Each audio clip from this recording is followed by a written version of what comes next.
보리암이 기도빨 잘 듣는 것으로 유명한 것은 해수관음상이 소원 하나는 꼭 들어준다고 알려지기 때문입니다. 특히 자신을 위한 소원보다는 다른 사람을 위한 소원을 더 잘 들어준다고 알려졌습니다. 사실 과거에 보리암 가는 것은 아주 만만치 않은 일인데 현재는 비교적 수월하게 방문할 수 있습니다. 남해고속도로 하동 IC에서 빠져 11km를 달리면 남해대교죠. 남해대교에서 남해금산까지는 19번과 77번 국도를 따라 한 30분쯤 걸립니다. 금산 보리암까지 가는 방법은 두 가지인데요. 하나는 자동차를 타고 보리암 턱 밑에 있는 주차장까지 가는 방법입니다. 주차장에서 보리암까지는 걸어서 한 20-30분이라 길다고 느껴지는 사람들도 많을 겁니다. 다른 하나는 상주 해수욕장 쪽에서 걸어서 올라가는 방법인데 사실 해발 618m의 낮은 산이지만 이게 쉽게 올라갈 수 있는 산은 아닙니다. 산행 기점이 거의 해수면과 같고 산세가 가파르므로 땀 깨나 빼야 하는데 돌계단을 계속 올라가다 보면 산 명치에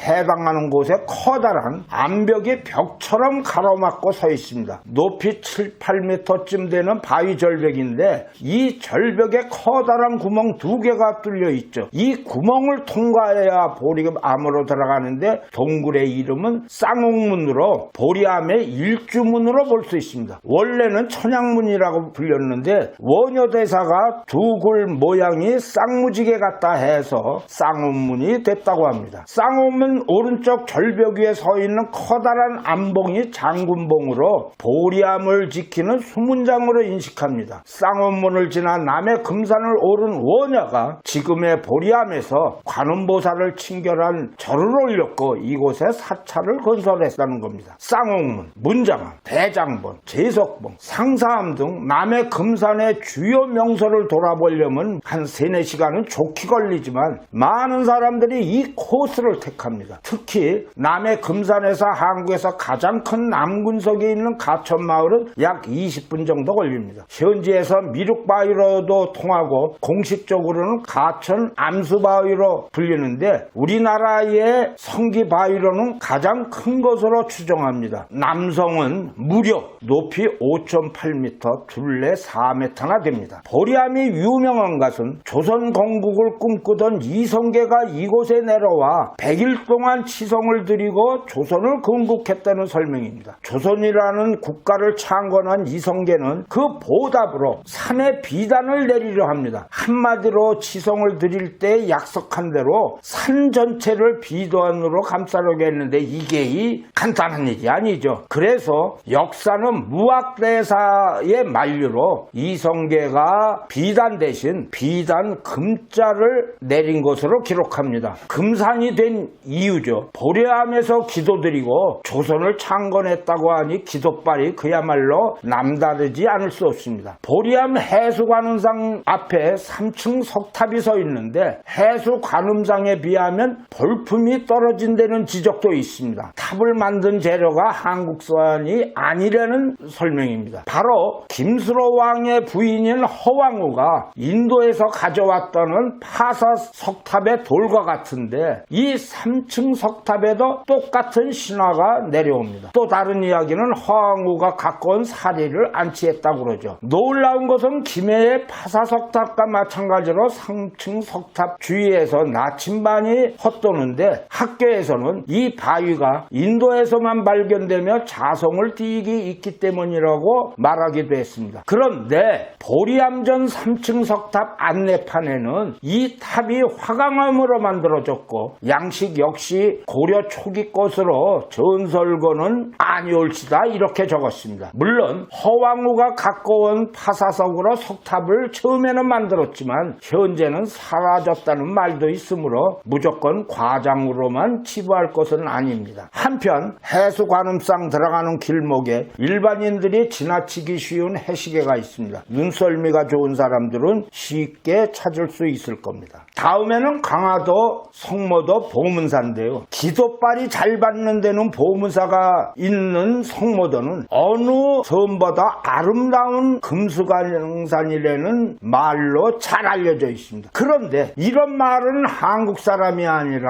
바로 외국인이 표현해 놓은 겁니다. 1,000여 명의 해병을 싣고 강화도를 침략한 미국의 틸턴 데이는 자기 부인에게 다음과 같은 편지를 보냈습니다. 참으로 아름다운 나라요. 푸른 산과 계곡이 굽어지고 온갖 곡식이 풍요롭게 자라는 이 땅으로 당신을 데려와 함께 살고 싶소. 약소국인 조선을 침략하던 미국의 장방이었지만 침략자들의 눈에도 한국이 어느 곳보다 아름다운 금수강산이라는 걸 이제 보여주는 거죠. 그런데 과거의 성모도는 들어가기가 매우 어렵습니다. 강화도 외포리 선착장에서 배를 타고 들어가야 되는데 지금은 다리가 놓여 그런 불편은 사라졌습니다. 대한불교 조계종 직영사찰인 보문사의 창건 연대는 매우 오래되어 신라 선덕여왕 4년 즉 635년으로 금강산에서 수행하던 회정대사가 지었다고 전해집니다. 그런데 보문사의 일주문은 다른 사찰과 다소 달라요. 일주문이란 기둥이 한 줄로 서 있다는 뜻인데 기둥이 단 2개인데도 지붕을 바칩니다. 불가에서는 일심을 뜻한다고 하는데 보문사 일주문은 변형된 형태입니다. 중심 기둥인 돌기둥 앞뒤로 보조나무 기둥이 있기 때문이죠. 보문사의 간판은 눈썹 모형의 특이한 형상을 하고 있는 눈썹바위 마의 관음자상입니다. 마의 관음자상은 바위 벼랑에 새긴 앉아있는 관음보살이라는 뜻으로 조각된 높이가 무려 10m, 폭 3.6m나 됩니다. 보문사의 기도빨이 잘 받는다는 말은 관음좌상까지 올라가는 길 때문이라는 말도 있습니다. 오랜 세월 발길에 따른 대리석 계단 400여 개를 힘들게 올라가야 하므로 보문사는 건강에 관한 소원에 신통하다는 얘기가 전해지고 있습니다. 놀라운 것은 마의 관음상이 1828년에 조성된 것으로 의외로 최근 작품입니다. 계단을 오르다 보면 매우 놀라운 돌 구조들을 볼 수 있는데 바로 고인돌입니다. 산중턱에 잘 알려지지 않은 여러 개의 고인돌이 있다는 것이 이채롭죠. 학자들에 따라 보문사의 간판은 석실에 모셔진 나한 석상이라고 설명을 합니다. 돌로 빚은 22개의 석조 나한인데 여기에 얽힌 전설이 아주 재미있습니다. 옛날 어부가 바다에 나가 그물을 던졌는데 사람 모양의 돌덩어리 22개가 한꺼번에 올라왔다. 어부는 돌덩어리를 바다에 던지고 다시 그물을 쳤다. 그러나 이번에도 그 돌덩어리들이 올라왔다. 그날 밤 꿈에 노승이 나타나 어부를 꾸짖었고 석실에 부처님을 모시면 훗날 큰 부자가 되리라는 견몽에 따라 석실을 만들었다. 뭐 이런 내용입니다. 석실 또한 판상전리에 의해 커다란 눈썹 바위를 이루어 동굴과 비슷한데 머리에 이고 있는 눈썹 바위 아래에 3개의 홍해문을 달고 내부에 23개의 나한상을 모셔 석굴사원으로 꾸민 겁니다. 1000년을 넘게 이어온 보문사가 갖가지 전설과 함께 영험한 관음성지로 불자들이 갖가지 축원을 올리러 찾아오는 것은 대체로 나한의 영험으로 인식하는데 보문사가 수도처로 번성할 때에는 300여 명이나 되는 승려들을 수용하는 대사찰이었다고 합니다. 자, 이제 4대 관음성지인 향의람으로 향하죠. 거북이 등에 올라탄 형국의 여수항이람은 한국 4대 관음도량으로 기도빨 잘 받기로 그야말로 유명합니다. 신라의 원효대사가 선덕여왕 때 원통암이라는 이름으로 창건한 남자로 고려시대에는 윤필대사가 금호암으로 개칭했습니다. 그런데 남해의 해돋이 광경이 아름다워 숙정 41년 1715년이죠. 임묵대사가 향이람이라고 명명했는데 이들 모두 거북이와 관련이 있다는 뜻입니다. 과거의 향이람은 돌산도의 마지막 자리에 위치하여 보통 사람이 그야말로 큰맘 먹지 않으면 방문하기 어려운 관음성지 중에 하나였습니다. 그러나 지금은 돌산대교가 놓여 자동차를 타고 갈 수 있는 육지가 되었죠. 한국의 명승지로 금색 거북이라는 뜻의 금오산 지맥의 북동쪽 방향으로 자리 잡은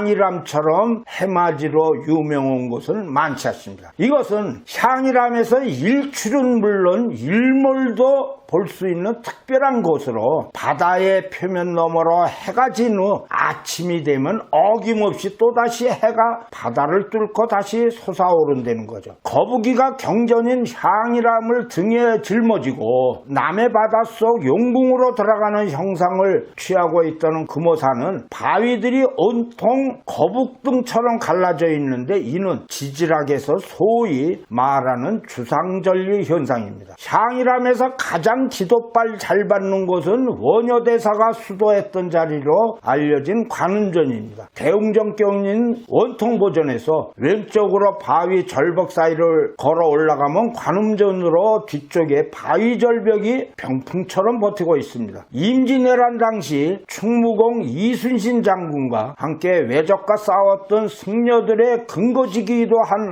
향이람은 해안가 수직 기암절벽 사이에 울창한 동백나무 등 아열대 식물들과 잘 조화되어 이 지역 최고의 명승경치를 자랑하고 있습니다. 불행하게도 2009년 12월 화재가 발생해서 대웅전을 비롯한 주변 건물이 모두 소실됐으나 현재는 재건되어서 예전의 명상을 되찾아가고 있는 중입니다. 이상입니다.